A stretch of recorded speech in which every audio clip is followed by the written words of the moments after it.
I do want to give a shout out to our French viewers today and those who celebrate because today is the national day. It is Bastille Day, which Oh yeah, I saw a commemorates little bit July about that. 14th, 1789, in the storming of the Bastille. I have a quick blurb I want to read here about Bastille Day. Oh, And all right.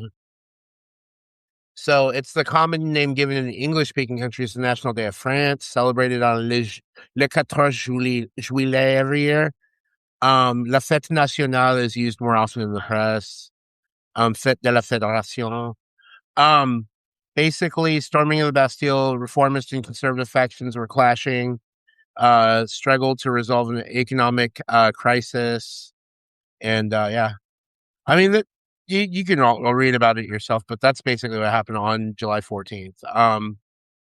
It's basically the birth of a modern day republic, and a lot of countries around the world celebrate it, even the United States. And there are at least 20 cities in the U.S. that have an annual celebration of Bastille Day, including my hometown of Sacramento. We do waiter races. Waiter races. Yeah, with a street festival as well. Wait, are waiter It's races really like where cool. you like run with a tray of drinks? Mm-hmm. Hmm, interesting. Have you worked as a server before? Waiter, server, whatever you want to call it. Oh, you're frozen for me at least. Oh, there you I'm are. not. Mhm. I'm not.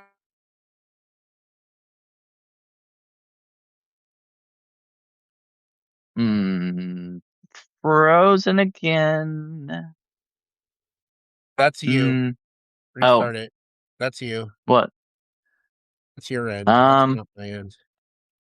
well, I'm looking at Substack's video and you're freezing on that. Hmm. L says no, Sturge is frozen. What? That's what she says. That's what she said. I don't even see anything in the chat right now. Oh, really? Well, it must be on your end because there, L is talking in the chat and Alexi. Did Alexi say I'm frozen too? Um, Alexi says Afin Twix video. I don't know. I don't know what that was saying. What that means, but Hmm. I'm gonna keep going. I mean, I don't know. I don't know what I don't know what to say or do at this point. It's yeah, I mean, sometimes it I mean, you're fine right now, so okay. Um. Usually you're the oh, one who. Usually you're the one who you can't see the chat, and this time it's me. yeah, you ready? Grandma just came in. Oh, I We're love you, ready, ready, Grandma. Grandma. Yep, I love you, ready, Grandma. Okay.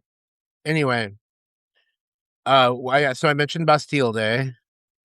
Yeah, Um, Le 14 we Juillet. Um, I don't know. Uh, I think we should move on to our next thing. Because I did want to give a shout out. My boyfriend, my partner of over 12 years, his birthday is on Thursday. happy birth. No, we won't sing. To Michael, come on, sing it. No, it's not his birthday. I don't want to. I don't want to sing until He was about Thursday. to sing "Happy Birthday" to you, right, Mike. Oh. We had um. one at the restaurant I worked at. My favorite one to sing. We had like several songs. When somebody had a birthday, we'd go out and sing and whatnot. And whoever was at that table got to choose whatever song we sang. My Mhm. favorite one was "This is your birthday song. It isn't very long." Hey, That's cool. because we usually didn't like to sing to people. It was just, uh, you know. So I just always picked the shortest one. Huh. That's what a lot of servers did. That's cool. Sarah SMR says, "Love the glasses, guys." Oh, thanks, Sarah. Thank you, Sarah.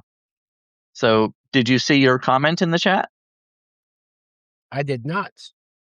Oh, well, I it mean, did if show it up. posted, it posted. If it posted, it posted, but I didn't see it. Yeah, it You did. know what I could do? I could leave for a minute and come right back. Would you have to reinvite me? Maybe, but I can do that Mm. if you want to do it. It's up to you. I do want to see the chat, but Oh, Jim Mercurio is here today. yeah. Hi, Jim. It's good to see you Well, Jim, we haven't really hanging out with us. discussed the topics yet. So, We're getting there. we talked about Bastille Day so far. Well, I'm going to go ahead and read this news story really quick because this is some good news today for the LGBTQ community. Trump backs off his attempt to nationally ban hospitals from providing trans care. This is a victory for both trans right activists and mainstream medical associations, written by Alex Bollinger, he, him, July 14th, 2026 at 9:30 a.m. Eastern. The Trump administration is backing off an attempt to force hospitals across the country, even those in blue states, to stop providing gender-affirming care to trans minors, in a victory for trans rights and for the medical associations that opposed the proposed rule. In December, the Centers for Medicare and Medicaid Services, which is directed by political appointee Mehmet Oz, announced a proposed rule to ban any hospital in the United States from getting funding through Medicare or Medicaid if they provide transgender health to minors. Medicare and Medicaid account for about 45% of hospital revenue in the U.S., and one expert said that losing that funding would be a death sentence for any hospital. If the rule were implemented in force, hospitals would likely stop providing gender-affirming care to trans youth. But an official document obtained by NPR this week shows the administration backing off the new rule. It's a victory for people who are defending the rights and interests of trans people, former Department of HHS General Counsel Sam Bagenstos told NPR. But I don't think it indicates a more general retreat from the aggressive posture of the Trump administration towards the trans community. The proposed rule received over 30,000 public comments in the past 7 months, including comments from the AMA and the Children's Hospital Association, pressing CMS to drop the rule. Major medical associations back gender-affirming care for trans youth as the standard for care for gender dysphoria, as it has been shown through research to be life-saving and effective. They refuse to comment on the withdrawal of the proposed rule, saying it does not comment on future rulemaking or speculate on potential actions. The Trump administration rejects ideologically driven surgical interventions on vulnerable children, the agency's statement continued. While surgery is rarely a part of gender-affirming care for trans minors, only some older teens who meet stringent requirements can at times access surgery. Republicans tend to focus on it and say that children as young as 5 years old are getting operated on. The point is to spread misinformation in order to drum up public opposition to such health care. I guess I can finish this. There's not much more. The federal government often uses the threat of losing Medicare and Medicaid funding to enforce policy measure on hospitals and states, but Bagenstos, who is now a professor of law at the University of Michigan, pointed out that these conditions of participation have historically been limited to basic health and safety standards, not imposing ideological policies. The proposed rule would have changed that, since it was focused on banning certain types of people from accessing certain medical interventions that would still be available to others in an attempt to impose the president's view of what sex and gender are. It violates the Medicare Act, which says that Medicare and Medicaid can't be used to control the practice of medicine within the state. States get to regulate the practice of medicine. Nevertheless, Supreme Court has ruled or issued several anti-trans rulings in the past 2 years, including a ruling against trans youth healthcare access in U.S. versus Skurmedi. The Supreme Court has been very deferential to the Trump administration. Trans people often experience gender dysphoria, distress caused by one's body not aligning with one's gender identity, going through the wrong puberty, e.g., getting breasts as a boy or wide shoulders and a deep voice as a girl, can affect a teen's mental health.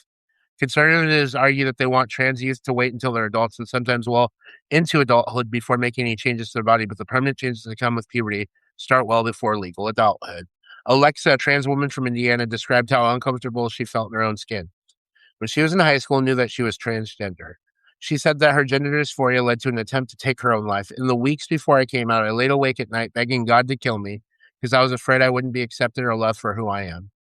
But she was supported by her family after she told them that she's trans, and she was able to get her care, which involved hormone therapy. Since I had started gender affirming hormone therapy, my mental health improved. My struggles with suicidal ideation started to disappear into the background like a sunset on the beach. I wanted to live. I wanted to go on. I could finally envision myself growing old. The hormones didn't change my brain. They changed my body to finally match my brain. And the more I saw the real me in the mirror, the more my anguish faded. Gender affirming healthcare literally saved my life. What thoughts do you have on this, Brandon? I think you and I are both very vocal proponents of gender affirming care in the trans community. So I would assume that we're both on board with a similar opinion here. Yeah. So It's what a are your step in the right direction, but like you said, it doesn't reflect what this Trump administration still feels, how the Trump administration still feels about it. and many supporters of the administration as well, I think, Right. enabling him.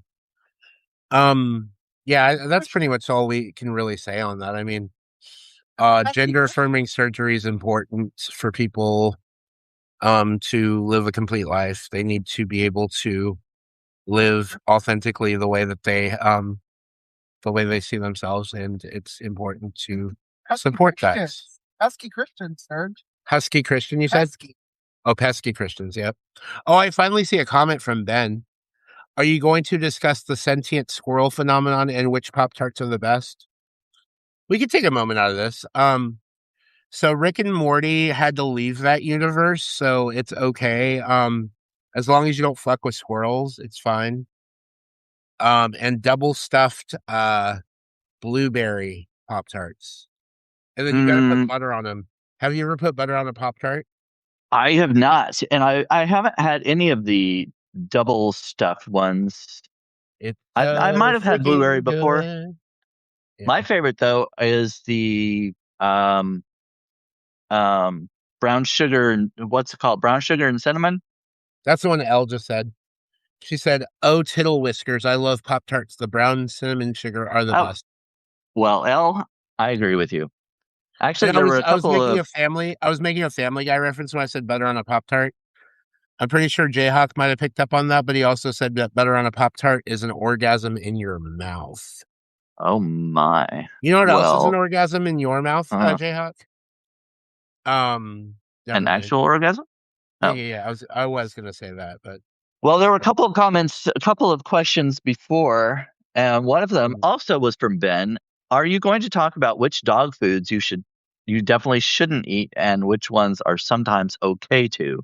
I would say Alpo's okay. I don't know. I haven't looked. I don't know Alpo's ingredients, but there are a lot of them that have a lot of fillers and stuff. So I would recommend like Purina One is a good one. Blue Buffalo, it doesn't have any corn, wheat, soy, that So kind of stuff. basically, you're mentioning all the dog food brands you buy for yourself regularly, right? Because you can't afford food. I can't. I buy cat food. We have to share. Me and my cats have to share. So I don't buy the dog food. But Do you cut them into little pieces so that you can have enough? yeah. Well, it's kibble. Mm. So I eat it as cereal. It helps to put milk on it. Mhm. But Oh, definitely. And since we're on this topic of questions, um, I kind of want to change the formatting here. I know we usually do the fan mail at the end, but did you get any fan mail questions today? Because I did. oh, I put out that note yesterday, but I didn't get any responses from that. I did. Hold on. Okay. So when you said anything, I got some pretty. Yeah. Okay. Anyway, let me just go ahead and start. Uh,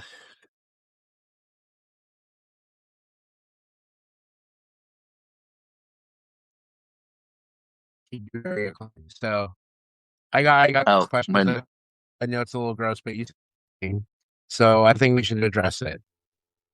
What Go was ahead it? and start because I'm pretty sure you. Mm, you're freezing and breaking. I didn't get that. Whatever you said. The audience here. Rosen. Can the audience hear me now? Oh, yeah. Ben says, hilarious time for you to cut out. It's like, yeah, because you were like, so go ahead and answer. I'm like, I didn't hear any of that question. Can you hear me now? Yeah, yeah. I said, when you bought them, how do you prepare? That's the question. So they're asking, how do you prepare for? Oh, And I said, I'm oh sure you have plenty. gosh. I said, I'm sure you have plenty of experience with this. Oh man. Well, Um, since you eat cat food and not real human food, it should be easier for you. yeah. So, I don't know how deep to go with this one, but Well, they um, really want to know. They're genuinely curious because they want to try it.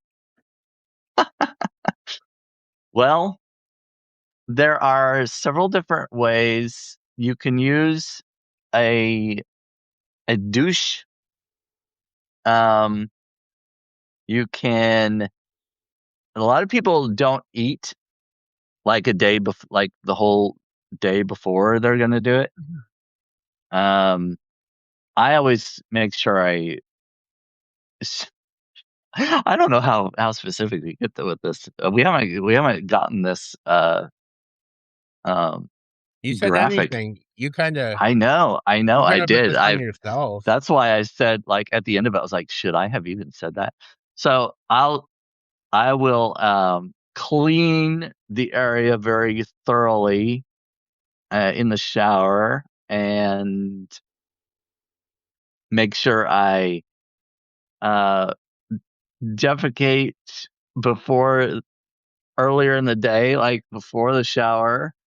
Um, I shave the area. Um, anything else? I don't. I Well, guess I don't that's really it. have anything to add. I'll Yeah. bring lube. I don't really have anything to add here because I don't really bought them. Have you ever? I mean, yeah, but I'm Oh, a cop, so well. I don't know. I mean, I don't care about messy bottoms. You can shit on me and I'll still keep going. Ew!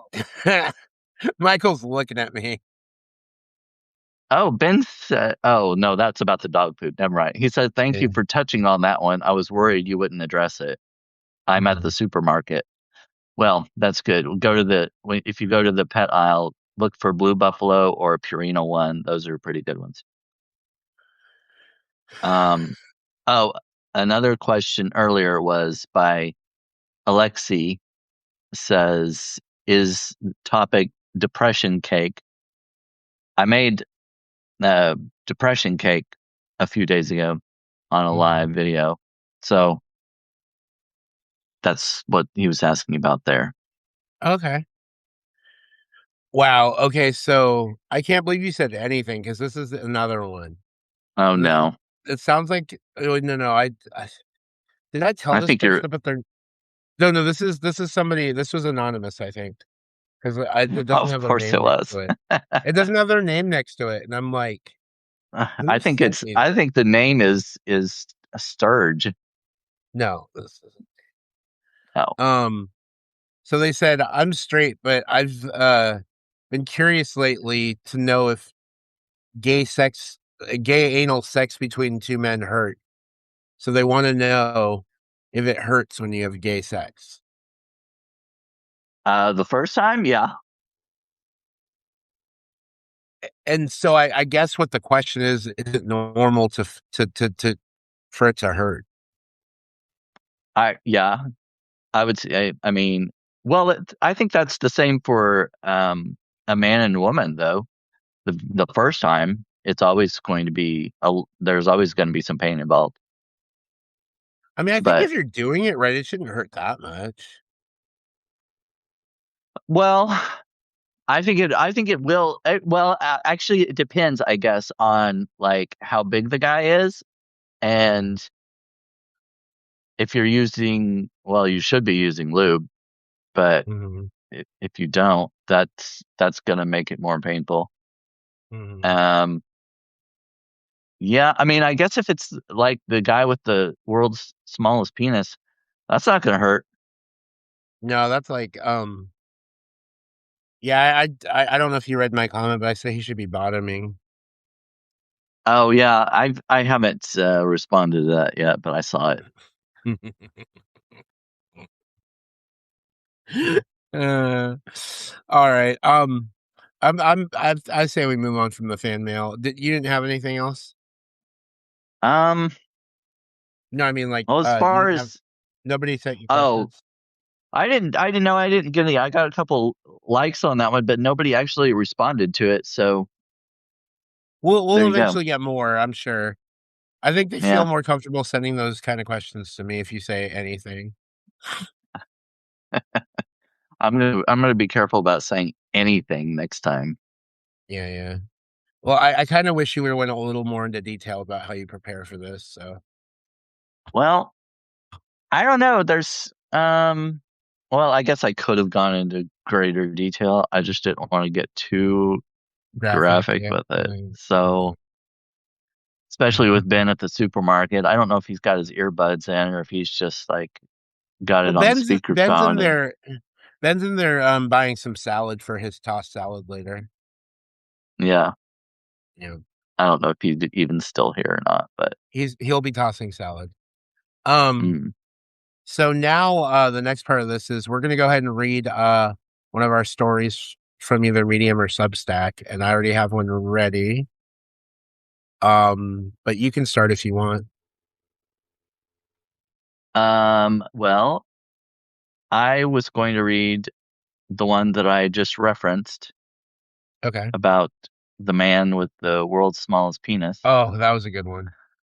So I went to Oklahoma, not this past weekend, but the weekend before.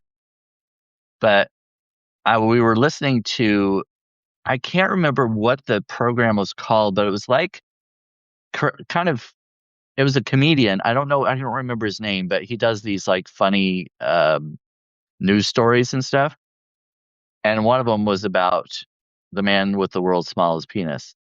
So I looked it up and got the story and everything and decided to write a little bit about it. Mhm. So I titled it Man with World's Smallest Penis Needs Your Money. So Michael Phillips wants a procedure that costs about $20,000. That's including post surgery, medication, travel, lodging, and all that. He suffers from a condition known as micropenis or microphallus. It's not a joke. It's he really does, and that's actually what it's called. I'm not sure who first termed the condition, but why did they have to name it micro? Put micro in the name. It just seems like it's rubbing it in. Interviews and multiple news articles have featured this 38-year-old virgin. How do I know he's a virgin? Well, let's break it down. He claims that his penis is 0.38 inches, which is less than half an inch, shorter than a Vienna sausage, shorter than a AAA battery, shorter than most pencil toppers, like the one I put in the photo in the article. Oh, I should have. Oh, I've got it right here. So That's small. that's the pencil topper. It's it's a tiny little penis. But um where was I? Oh, even shorter. Oh, it's even shorter than the diameter of a quarter. There's no freaking way he could have sex. I don't know much about the vagina, but I'm pretty sure that a penis that small won't get past the labia, if that's the right term. When first hearing this story, I felt bad for him because our genetics endow us with particular qualities and features, whether we like them or not. To change them usually requires a lot of money, usually accompanied by a lot of strife, bullying, depression, and such. But by being so public about it, he's either really brave or a glutton for punishment. What really might cause me to hesitate to donating to his phallus fund is that he admitted to sending unsolicited dick pics to some women. One of them was a woman he argued with online, calling her fat. I don't think someone like him should be judgmentally pointing digits at anyone. So if he receives the enlargement surgery, he'll stop sending unsolicited dick pics, right? Yeah, sure he will. I don't usually poke fun at anyone's physical features because many times they can't do anything to change them. But sending unsolicited dick pics to women makes it kind of difficult to empathize. He's also putting himself out there, proclaiming he has the smallest penis, and he's challenging other guys, to see how their members stack up. I This guess the guy isn't reasoning is, gay. This guy isn't secretly gay. But go ahead. I, I guess like by challenging them, he's like kind of saying, well, if anybody deserves this enlargement surgery, if anybody deserves the money for it, it's the winner or wiener of the teeny weeny contest. So after seeing his picture, he sort of strikes me as a guy who might go around cutting off guys' penises in retribution for his bad genetics, but we won't judge a book by its cover. He claims the main reason he needs the surgery is that he's got to wear adult diapers because he has trouble urinating. I'm sure that's the reason. But I just don't know why having a pene pequeña affects the ability to pee properly, but I'm not a doctor. I only play one in the bedroom. Some surgeries come with the risk of erectile dysfunction. So let's think about this. I think we've established that even when erect, no sex is occurring. Erectile dysfunction seems like a pretty small concern and probably worth the risk, wouldn't you think? When the diameter of one of your balls is bigger than your actual penis, that's a pretty major dysfunction. So, for those of you rooting for the little guy, there's good news. His target goal for his GoFundMe was $6,000, but he's raised over $12,000.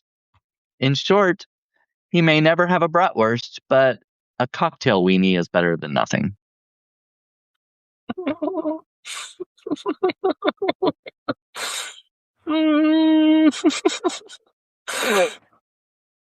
my God. That's too great. That's so great. Mine's not going to be nearly as good as yours, but I picked out my experimental haiku sonnet about the campground that I wanted to read. I think you read this one, Brandon. Which one was that? Gentle Valley Campground. This was the poetry haiku sonnet, East meets West. Oh, okay. So a sonnet, as you know, is one it's a stressed and unstressed, but usually they're like 14 lines. Mixed it with a haiku's 575. So I don't have to explain it, I'll just read it. Our coach camped below a gentle valley shelters where calm waters flow. The wind strike the hills, large trees obscure stronger gales, a shield on the hills.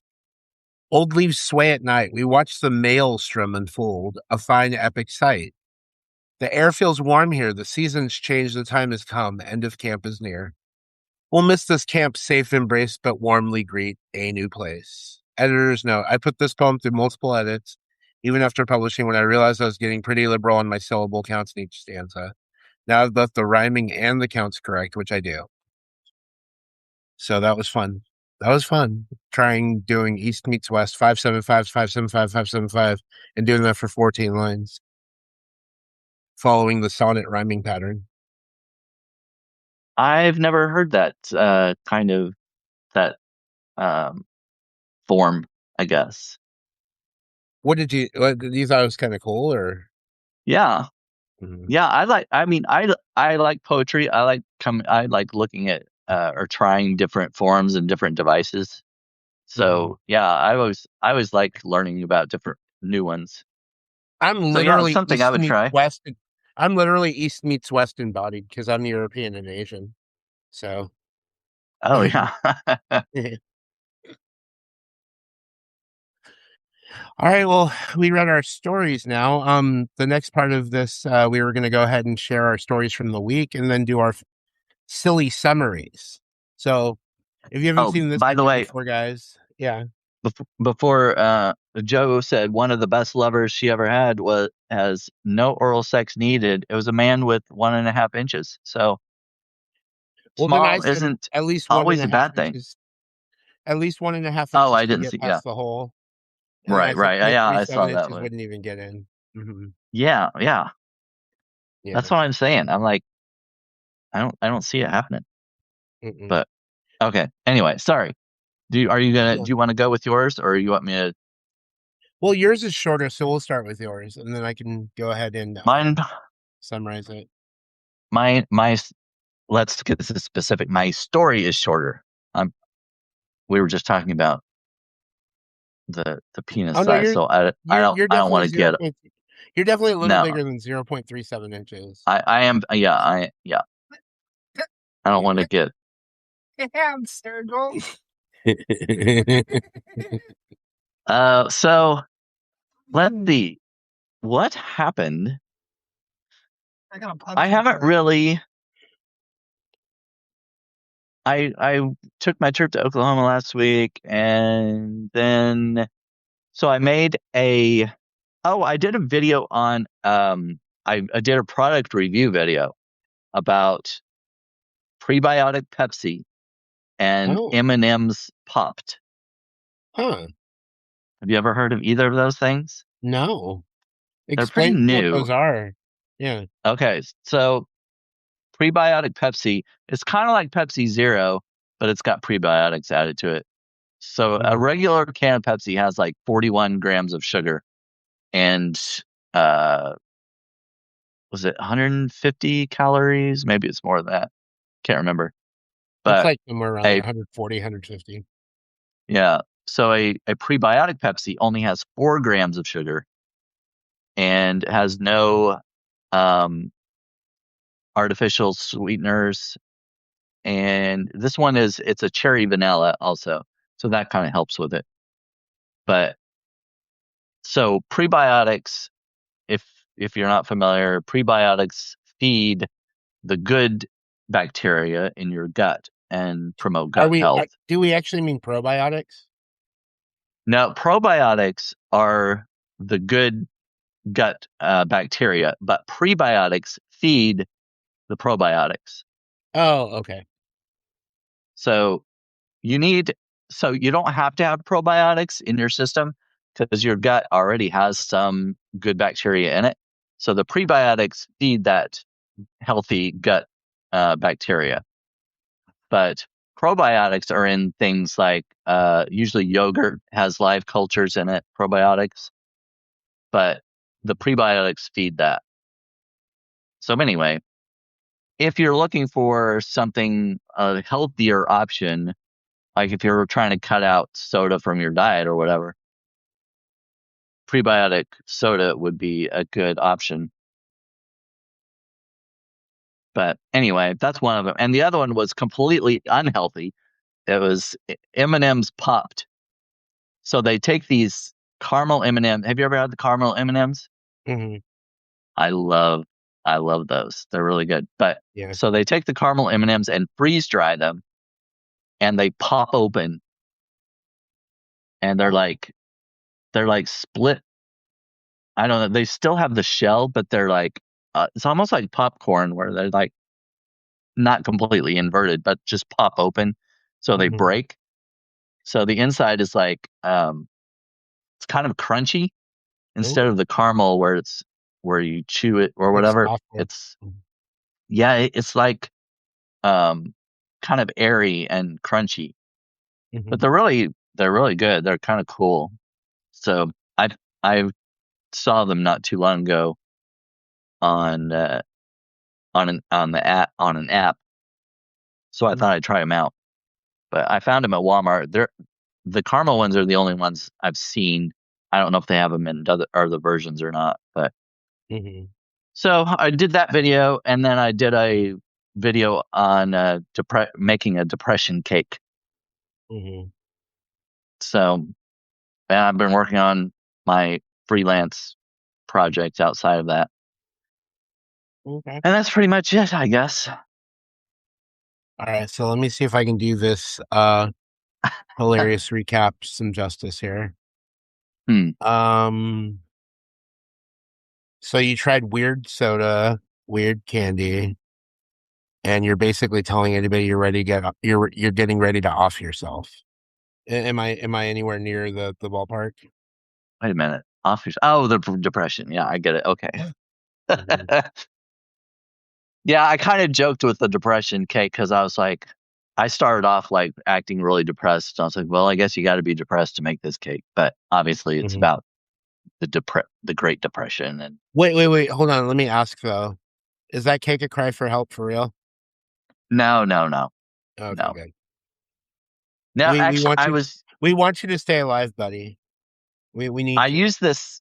There's this cookbook that I have that's a bicentennial cookbook. It's from 1976, and it's 50 years old this year. And so I decided I'd make some recipes from it since it's now 50 years old. Oh, Brain says I looked at a pic of the popped M&Ms. They look like M&M Cronenbergs. I don't know what Cronenbergs are. You got to look it up. I know what he's talking about. I've never heard of Cronenbergs. Okay, I'm gonna have to look up Cronenbergs. Okay, well, I'm looking up Cronenbergs. I guess you can. I'll start mine. Yeah. Okay, I'm not going to get into too much detail what happened in terms of the actual details of what happened the other day, but yesterday I got into a huge fight with my partner. Yeah, no, I know Rick and Morty. I made a Rick and Morty reference earlier. I don't know if anyone caught it. Oh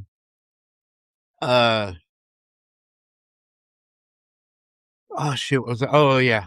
Had a big blow up and argument and kind of like a meltdown with my partner.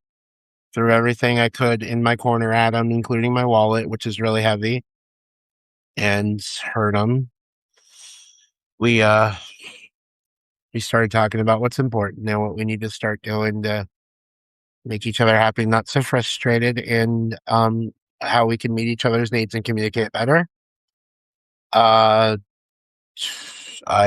need to seriously figure out what my priorities in life are right now. It's been 54 days since my ankle injury, and I am still just it's not happening. But I did get my Lyrica from the pharmacy yesterday. I was able to get into town and get that, so maybe that'll help with some of the nerve pain associated with the injury. Another thing I wanted to bring up from this week is my partner made us some big crab. You know, the imitation crab? Yeah. The stuff you get in the store, like the chunk or the like. That's like salad and stuff. That's what it actually is. He made like a crab salad sandwich in an Italian loaf, and it was amazing. Hi, Robes. Yeah, so that's basically all. It's dill flavored. Dill flavored. Oh, because you put that dill stuff on it. I thought you were gonna say something that this reference I heard the other day from Stefan Pashek, the one you talked to, or how do you say his last name? Is it Pashek? Pasek. It's Pasek. Okay. I thought so. I just couldn't. I thought maybe there might be like a different pronunciation there, but he was talking about how he tried dildo. It was black dildo, and yeah, that was a little awkward when just hearing that casually because he had a black dildo in his mouth. But anyway, yeah, no, that was something he tried, and somebody heard him say he had a black dildo in his mouth, and it was awkward and funny. But no, I mean we had dill in our sandwiches. Okay, go ahead. That's the end of my story. So you can go ahead and summarize that. Okay, so in summary, You actually know more details of the actual thing I told you because I told you yesterday in confidence. Right. Mhm.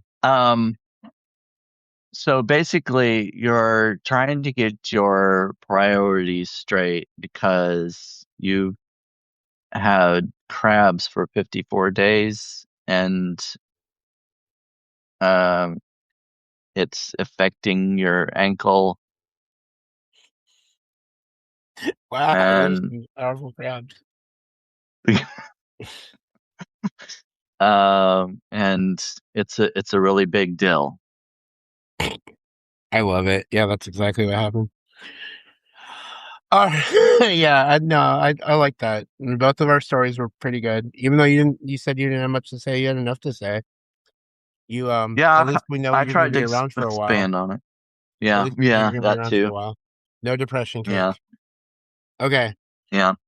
Oh, depression cake. Speaking of depression cake, since it's Mike's birthday this week, I bought him a strawberry cheesecake, a large one that we can both eat a bunch of slices from. Even though I'm diabetic, I'm gonna enjoy that this week. It's okay. It's just normal sugar. It's not high fructose corn syrup. Exactly. That's cool. That sounds a Cool. lot less depressing than a depression Mhm. cake. I love Our, cheesecake. mhm. What is your favorite kind? Are you a cheesecake fan, or is it like it's Oh his yeah. favorite No, thing? no, that's me. I mean, we both like it, but Oh, okay. I would What's your say favorite type? my favorite type of cake or just cheesecake. Just cheesecake. It's probably strawberry. I mean, that's what I got. That's Oh, okay. definitely my favorite. Or blueberry. I actually baked the blueberry cheesecake. I wish that would have had blueberry. Yeah, I know that would have been Mm, great. Oh, yeah.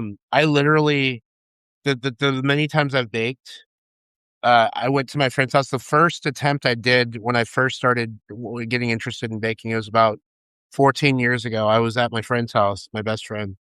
And I said, I'm going to try this blueberry cheesecake recipe and see if I can make a good cheesecake. I did it in his house, used his oven and everything. Came out perfectly, and we ate it.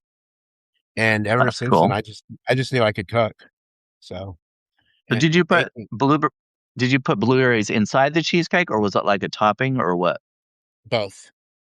Oh, okay. And you can make a syrup out of the blueberries by putting sugar and different Right. ingredients in there, Yeah. and you can put that on top, and that's what I did.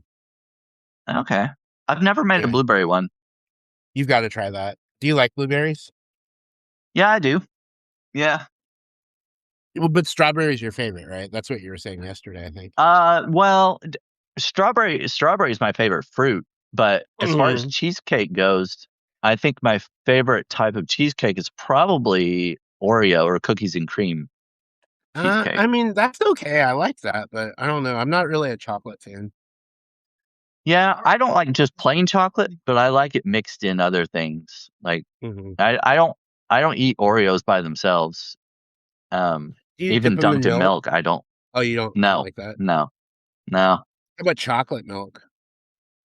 I like chocolate milk, and I don't know if I don't know if I've tried that in chocolate milk, but Do yeah, a Joe double says stuffed. plain cheesecake. Yeah, yeah. Get a double stuffed Oreo and put it and dip it in chocolate milk. It's still good for Hmm, you. Hmm. I could try that. Yeah, yeah. I usually don't like Oreos because I don't like hard cookies. I like Chips Ahoy, the hard ones. Hmm. I like the chewy Chips Ahoy, and I Me like too. softer cookies. But so Yeah, that's I love it. I don't know. I love But the chewy stuff. when you put Oreos in cheesecake, it they get soft and it's a lot better. And ice cream too, Oreo ice cream, love that. Yeah, I like Oreo ice But cream. It's delicious. yeah, And then mint chip. That's the best oh no. kind. Yeah, mint chip. If there was a mint chip cheesecake, I would eat it. Well, you could do a mint chip cheesecake. Hmm. I did one where Right? I used some. I had a bunch of those Right. Andes mints, like you Hmm. get from Olive Garden or whatever. But I put a bunch of them on the bottom of the crust and baked the crust, so it was like a layer of chocolate mint on the bottom, and then put the cheesecake on top. So it was like a minty cheesecake. Nice. So secret shouts that I love to bake, not cook. Bake every cookie: oatmeal, raisin, peanut butter, snickerdoodles, and butter cookies. My favorite cookie is actually oatmeal raisin, so I love that shout out there.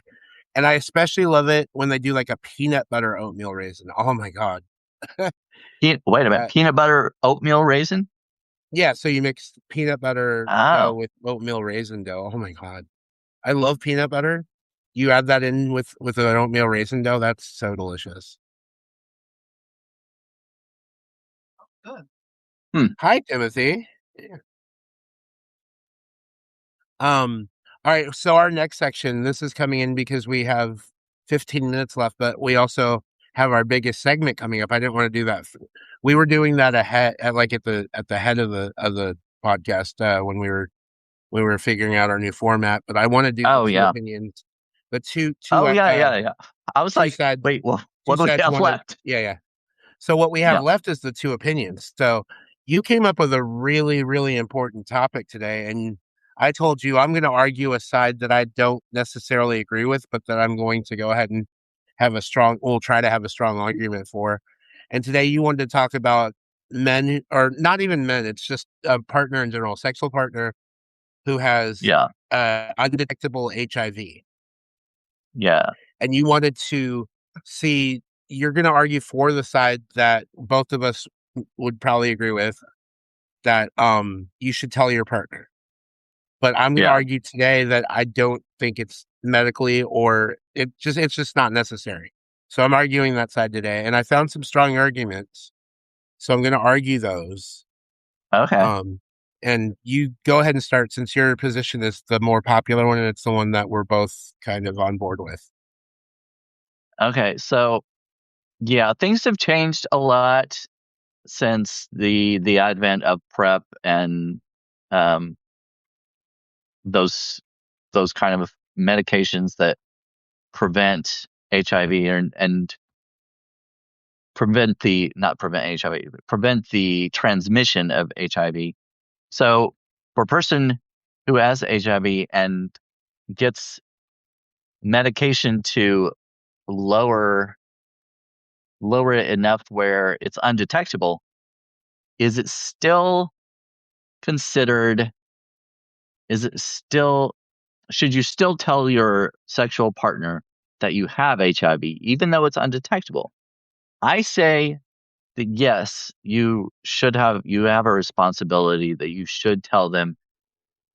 Now, uh, I know not everybody understands the U equals U thing, the undetectable equals untransmittable, but I think you should still tell somebody because anything you have, no matter what kind of STI you have, you have a responsibility to tell the other person before, if you know at least, that you should tell them before you have sex. I think it's just I think I don't know. I just think it's an ethical obligation. And in some cases, well, like Yin Yang was saying, I think legal obligations may include telling, yeah, I don't know if that's, oh, Sturge disappeared. I guess he's not going to be able to argue his opinion because, so I automatically win this one. But yeah, Yin Yang, I think at least it used to be, I don't know, I don't know if it still is, and it may depend on, I don't know if it may vary by state. I don't know if it's like a federal law. I should have looked up the law about it. But I know it used to be like you could be actually prosecuted if you didn't tell someone and they contracted it, and they could like take you to court and stuff like that.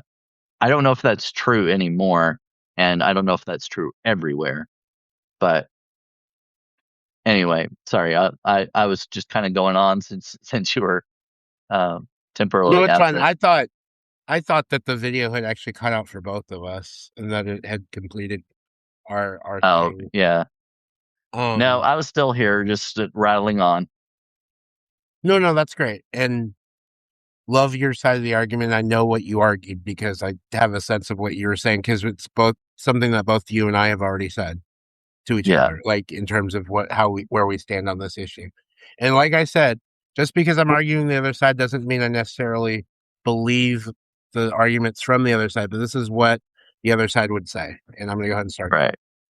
So you did mention the science of undetectable is untransmittable. So yeah, people cannot sexually transmit the virus, or there's a much lower chance with an undetectable viral load. In traditional ethics, disclosure is mandated to prevent bodily harm, but an undetected person poses zero risk of transmission, so the physical threat is eliminated. Therefore, the ethical obligation to disclose a risk that doesn't exist is fundamentally different than when that would actually be something that you could do. People have the right to medical privacy. They don't have to tell people that they have diabetes or gout or whatever else. So a person's medical history is private. It doesn't impact the safety of the other person. No health risk is present. So sharing this information becomes a matter of personal medical history and not a public safety concern. And like I said, people don't disclose that they have diabetes. They don't disclose that they have like heart disease all the time. Like you don't need that during sex. Right.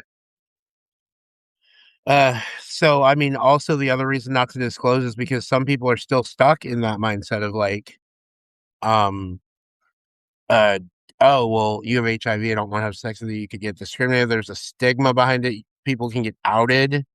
Domestic abuse, blackmail by partners who threaten to weaponize their status and tell other people and tell them not to be around them, whatever, just even if they're undetectable. Like that's unnecessary. Consent, I mean, sure. I guess that could be a counterpoint. Like, I guess people could choose not to have sex with somebody who has HIV, and if they are undetectable. But at the same time, we're in the age of PrEP. And I get that PrEP doesn't guard against the other potential STIs. Like when you and I were younger, I know there was a bigger stigma around HIV. So now that we better understand the virus, how to treat it, in some cases even cure it, there isn't that stigma anymore. And disclosing irrelevant information to a sexual partner can have unintentional consequences that can be harmful. And even if they're disclosing that in good faith, it's just I don't think it's worth the risk. Imagine what PrEP does to your liver too. They don't even know. Yeah, they don't know for Yeah, sure. because pills will all damage your liver just because the way it's processed. Even if it's not a dangerous substance, it still damages your liver. Mike's coming in with a third voice. Okay, cool. All right. I heard. Yeah, I heard him. We all heard him. All right. Yeah, that's my argument. Okay. So I told you I was gonna have to. I found some strong arguments for it. I'm not saying I necessarily agree with them. Like I don't feel like diabetes is something you can sexually transmit. So that kind of is like a what do they call it, like a non sequitur.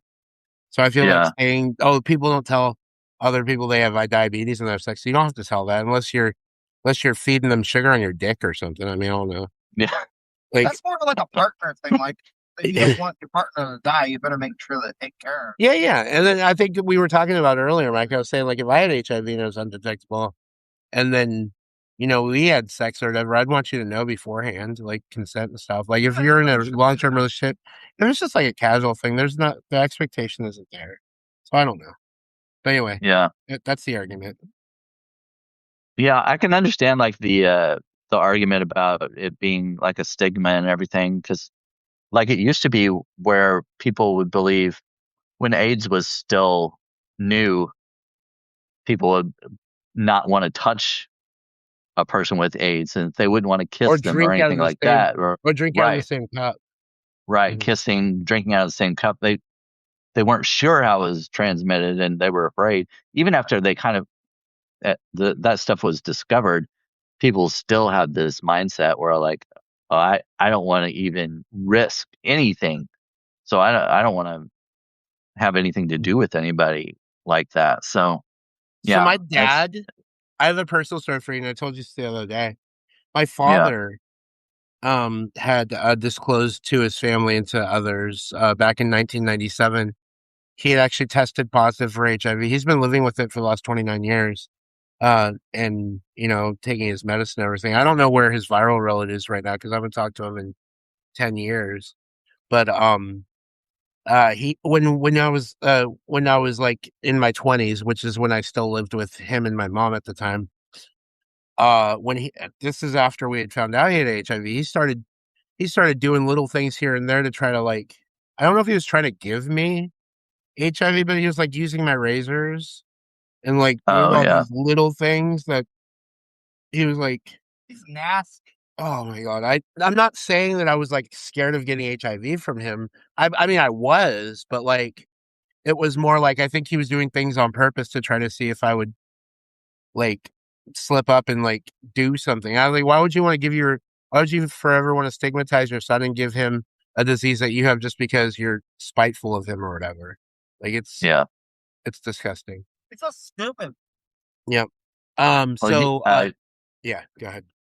Yin Yang was saying people are afraid of the unknown, and that's kind of true of not just diseases or illnesses, but like there are a lot of people who don't understand the queer community. They don't understand how people can be gay. If they're straight and they're very conservative or whatever, they don't get like gay people or trans or anything like that. And so they fear that, and that comes out in the form of hatred and trying to block things that they're trying to do and trying to live. Um, so also Marnie says, I remember Princess Diana hugged and tried to show people it was okay to touch people with it back then Mhm. when folks were scared about AIDS and everything. But yeah, I Princess remember that Diana was too. she was such a caring person, and Yeah, oh my God, I always have this. Maybe it's an idolized version of her, but she was always out in their public appearances, and she always seemed to care for those who were like in need and stuff. And she just seemed like a yeah, genuinely good person. It was so tragic when she died. My mom and I were yeah. watching TV when it happened. We started crying. I was so sad. Um, but I'm gonna read the comment really quick that Robes wrote back here. I agree, and I also would not normally just tell them I've had chickenpox either. However, I do believe there are very different situations. Like Sturge said, those are not sexually transmitted yet. Yeah. Mhm. Her boyfriend was Muslim. Yep. What was his name? Uh, I don't remember. Fayed or something. Something Fayed. I can't I remember. don't. Yeah, I can't remember either. So we're coming up on the end of our show now. We did our last segment. And we fit it all in. Yeah, so I want to go ahead and plug really quick before we go. Karaoke tomorrow night for you if you don't have anything going on from 5 or no, 6 to 8, sorry. It's 7 to 9 Central. I mean Eastern. I'm I'm confusing the time zones right now. Yeah. Um and then sometime later this week, I'm thinking Friday, Stefan and I are gonna we're gonna have a live. Oh, okay. I was just talking Yeah. to him about doing another one too. Mhm. That's cool. That's cool. So do you have anything going on this week? I know you were mentioning some things. This week I don't have. I had I mean, you were part of one yesterday, but and the one with Peter and Ben, and then today. That was So funny. I don't have any. I talked to Ben about that. He said you guys were talking about House of the Dragon, Game of Thrones. Yes, yes. And I had my three dragons with me. Yeah. Um, yeah, I don't have any other lives scheduled for this week. I think Stefan and I are gonna go live next week sometime. I try to do at least one a week with somebody, and so I've already kind of met that um, quota for this week. So I'm gonna schedule one with him for next week. But Mhm. other than that, no, I don't have anything else as far as promoting. Okay. Well, we're coming to the end here, so let's go ahead and do our famous intro slash outro here because we haven't been doing it at the top of the show anymore. So Right. I'm the Sturge writes it down And I'm Brandon Elrich. And this has been Tuesdays with to gays. I would love to do the 2005 with Yin Yang. That'd be awesome. I'm doing my 1999th live later today. That's cool. YouTube. I was gonna say I haven't seen. I will check it out. Drop the link somewhere, Okay. Yang Yang. You can send it to me or Brandon, and we'll go check it out. All right. Well, guys, it's been fun. It's been an hour, and we're here every week from 4 to 5 Eastern. And next week, I hope you guys come back out here. It was so much fun today, seeing all the comments and all the engagement here. Oh yeah, and if you have I got it. questions, You can go. fan mail, you can send us a couple questions and we'll answer it next. Well, but hopefully we'll answer it next week. Anything. So go ahead and abide to that and get as nasty as you did this week. Anything, right? Yeah. All right. Well, All right. are we done? We're done. We're gonna go. See you later. Yeah. Thanks for coming in, everybody. Happy Bastille Day again, everyone. Au revoir.